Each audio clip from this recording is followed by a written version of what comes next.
Hi friends, ഞാനിന്ന് നിങ്ങളുമായിട്ട് share ചെയ്യാൻ പോകുന്നത് എല്ലാ വീട്ടമ്മമാർക്കും വളരെ യൂസ്ഫുള്ളായ നല്ല അടിപൊളി ടിപ്സുകളുമായിട്ടാണ്. അപ്പോൾ വീഡിയോ സ്കിപ്പ് ചെയ്യാതെ കാണുക. അതുമാത്രമല്ല, എൻ്റെ ഈ ചാനൽ സബ്സ്ക്രൈബ് ചെയ്യാതെ കാണുന്ന ആരെങ്കിലും ഉണ്ടെങ്കിൽ പ്ലീസ് ഒന്ന് സബ്സ്ക്രൈബ് ചെയ്ത് സപ്പോർട്ട് ചെയ്യാനും കൂടി മറക്കരുത്. അപ്പോൾ നമുക്ക് ഫസ്റ്റ് ടിപ്പിലോട്ട് കിടക്കാം. അപ്പോൾ നമ്മൾ ഇതേപോലെ അടുപ്പത്ത് കുക്കറിനകത്ത് പയറോ ചോറോ എന്തെങ്കിലുമൊക്കെ വേവിക്കാൻ വെച്ചാലും ഇതേപോലെ പുറത്ത് പൊങ്ങിത്തൂവും. പിന്നെ നമ്മൾ പെട്ടെന്ന് നമുക്ക് അത് തുറന്ന് കിട്ടണമെങ്കിൽ നമ്മൾ പൈപ്പ് തുറന്നിട്ട് വെള്ളത്തിനകത്ത് കാണിച്ചാൽ മതി. അപ്പോൾ നമുക്ക് പെട്ടെന്ന് തന്നെ വിസിലൊക്കെ പോയി കിട്ടും.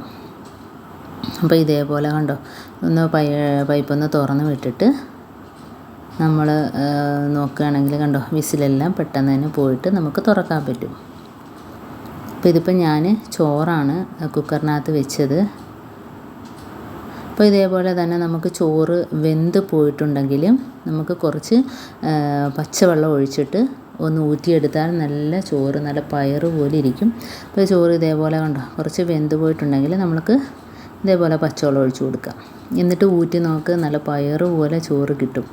അതേപോലെ തന്നെ നമ്മൾ മൂടിയിൽ നല്ലോണം നമ്മൾ വേവിക്കുന്നതിന് മുമ്പായിട്ട് എണ്ണ തടവുകയാണെങ്കിൽ ഒരു തുള്ളി പോലും പുറത്തോട്ട് പതഞ്ഞ് പൊങ്ങിപ്പോകത്തില്ല. അപ്പോൾ ഞാൻ അങ്ങനെ തേക്കാത്തതുകൊണ്ടാണ് എല്ലാം പതഞ്ഞ് പൊങ്ങിപ്പോയത്. അതുപോലെ തന്നെ നമ്മൾ വാഷർ ക്ലീൻ ആക്കണമെങ്കിൽ വാഷറിൻ്റെ ഇടയിലൊക്കെ നല്ല അഴുക്ക് കാണും, ഫുഡൊക്കെ ഇരുന്നിട്ട് ഉണങ്ങി പിടിച്ചിരിക്കും. അപ്പോൾ അങ്ങനെ ഇല്ല, അങ്ങനെ അഴുക്കൊക്കെ പോയി കിട്ടണമെങ്കിൽ ഇതേപോലെ ഒരു പാത്രത്തിനകത്ത് കുറച്ച് വെള്ളത്തിൽ പരലുപ്പിട്ട് കൊടുക്കുക. പിന്നെ കുറച്ച് വിനാഗിരിയും കൂടെ ഒഴിച്ചു കൊടുക്കുക. അതിനകത്ത് നമ്മൾ വാഷറും ഇട്ട് കൊടുക്കുക. അതേപോലെ തന്നെ കുക്കറിൻ്റെ വെയിറ്റ് കട്ട അതും കൂടെ ഇട്ട് കൊടുക്കുക.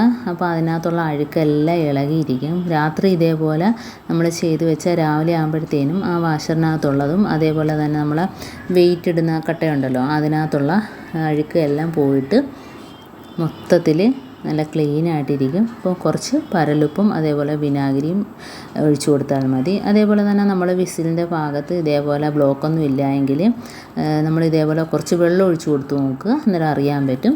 നല്ല രീതിയിൽ വെള്ളം പോകുന്നെങ്കിൽ ബ്ലോക്കൊന്നും കാണത്തില്ല. ഇനിയിപ്പോൾ അടുത്ത ടിപ്പെന്ന് പറഞ്ഞാൽ നമ്മൾ ഇതേപോലെ പാനൊക്കെ മഞ്ഞ കളറിൽ നമ്മൾ ഉപയോഗിച്ചിട്ട് മഞ്ഞ കളറിലൊക്കെ ഇരിക്കും പഴകിയത് കണക്ക്. അപ്പോൾ അങ്ങനെ ഇല്ലാതിരിക്കണമെങ്കിൽ ഇതേപോലെ നമ്മുടെ പേസ്റ്റ്, അപ്പോൾ ഞാനിപ്പോൾ കോൾഗേറ്റാണ് തേച്ച് കൊടുത്തത്, അത് നമ്മൾ ഫുള്ളായിട്ടൊന്ന് തേച്ച് കൊടുക്കുക. അകവും പുറമൊക്കെ ഒന്ന് തേച്ച് കൊടുക്കുക. മഞ്ഞ കളറൊക്കെ ഒന്ന് മാറിക്കിട്ടാനും അതേപോലെ തന്നെ പാൻ നല്ല രീതിയിൽ നല്ല ഗ്ലേസിങ് ആയിട്ടിരിക്കും. കാരണം നമ്മൾ എന്തെങ്കിലുമൊക്കെ ചെയ്തെടുത്താൽ തന്നെയും നല്ല രീതിയിൽ നമുക്ക് കിട്ടും അതിനകത്തുനിന്ന്. അതേപോലെ ബാക്ക് ഭാഗത്തും നമുക്ക് ഇതേപോലെ കുറച്ച് പേസ്റ്റ് തേച്ച് കൊടുക്കാം. അപ്പം ആ സ്ക്രബ്ബർ വെച്ച് തന്നെ എല്ലാ ഭാഗത്തും ഒന്ന് ആക്കി കൊടുക്കുക. അപ്പോൾ ഇതിനകത്ത് വേറെ ഒന്നും തന്നെ ഇല്ല, വെറും പേസ്റ്റ് മാത്രമാണ് നമ്മൾ തേച്ച് കൊടുക്കുന്നത്. അപ്പോൾ അകവും പുറവും ഫുള്ളായിട്ട് ഇത് മൊത്തത്തിലൊന്ന് ആക്കി കൊടുക്കുക. അപ്പോൾ നമ്മൾ ആ പിടിയുടെ ഭാഗത്തും അതേപോലെ തന്നെ ആ ഭാഗത്തെല്ലാം മഞ്ഞ കളറിരിക്കുന്ന എല്ലാം പോയി കിട്ടും. ഇനി നമുക്ക് ഒന്ന് ചൂടാക്കി എടുക്കാം. അപ്പോൾ അടുപ്പത്ത് വെച്ചിട്ട് നല്ലോണം ഒന്ന് ചൂടാക്കി എടുക്കുക. അകവും അതേപോലെ തന്നെ ചൂടാക്കി കൊടുക്കാം. അപ്പോൾ അതെല്ലാം ഒന്ന് ഉണങ്ങിക്കിട്ടും, ആ പേസ്റ്റ് അതിനകത്തുനിന്ന് ഉണങ്ങിക്കിട്ടും. അപ്പോൾ നമ്മൾ അതിനകത്തോട്ട് വിനാഗിരി വേണം ഒഴിച്ചു കൊടുക്കാൻ, വേറെ ഒന്നും ചെയ്യരുത്.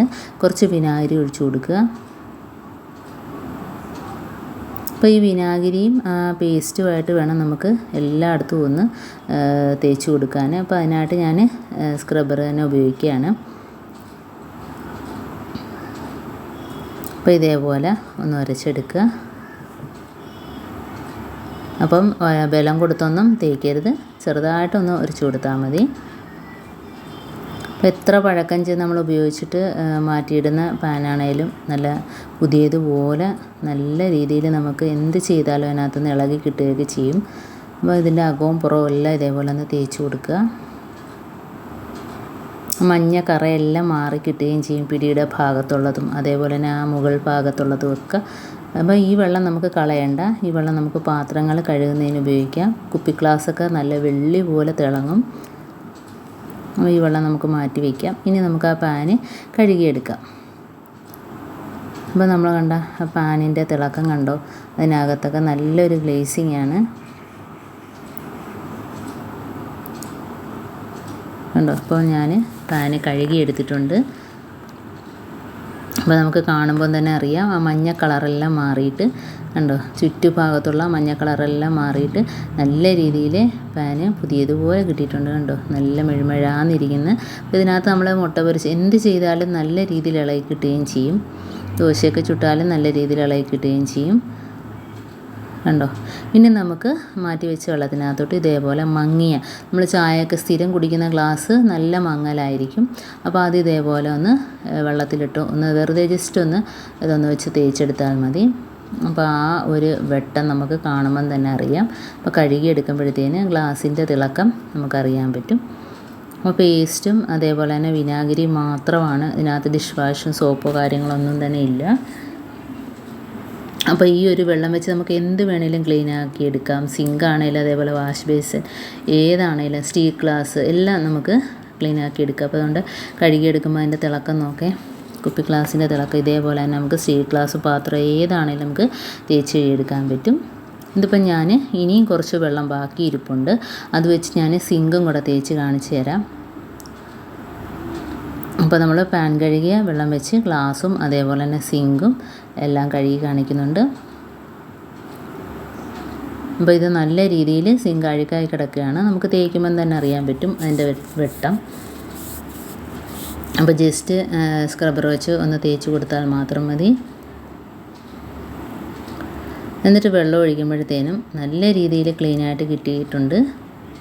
അതേപോലെ തന്നെ ആ പേസ്റ്റും വിനാഗിരിയും നമ്മുടെ സിങ്കിനകത്തോട്ട് ഇറങ്ങുന്നതുകൊണ്ട് അതിനകത്തു നിന്നുള്ള രാത്രി കയറി വരുന്ന കൊച്ചു ഉറുമ്പുകൾ, പാറ്റ, ഇതൊന്നും നമുക്കുണ്ടാകത്തില്ല, ശല്യമൊന്നും ഉണ്ടാകത്തില്ല. കാരണം ഈ പേസ്റ്റിൻ്റെയും ആ വിനാഗിരിയുടെയും മണം അടിച്ചിട്ട് ഇതൊന്നും അതിനകത്തുനിന്ന് കയറി വരത്തില്ല. അപ്പോൾ രാത്രിയൊക്കെ ഇതേപോലെ സിങ്കൊക്കെ ക്ലീൻ ആക്കി ഇടുകയാണെങ്കിൽ നല്ലതായിരിക്കും. അപ്പോൾ ഇത്രയേ ഉള്ളൂ എൻ്റെ ഈ ടിപ്സ്. നിങ്ങൾക്ക് ഇഷ്ടമായിരിക്കുന്നു. ഇതിലേതെങ്കിലും ഒന്ന് യൂസ്ഫുള്ളായിട്ട് തോന്നിയിട്ടുണ്ടെങ്കിൽ ഒന്ന് ലൈക്ക് ചെയ്യാനും കമൻറ്റ് ചെയ്യാനും സബ്സ്ക്രൈബ് ചെയ്യാനും മറക്കരുത്. അതേപോലെ തന്നെ ബെല്ലൈക്കൻ എനേബിൾ ചെയ്യാനും മറക്കരുത്. എന്നാൽ മാത്രമേ ഞാനിടുന്ന ഓരോ വീഡിയോസും നിങ്ങളുടെ മുമ്പിൽ നോട്ടിഫിക്കേഷനായി എത്തുകയുള്ളൂ. അപ്പോൾ ഇനിയും നല്ല നല്ല ടിപ്സുകളുമായിട്ട് വീണ്ടും കാണാം. അതുവരേക്കും താങ്ക്സ് ഫോർ വാച്ചിങ്.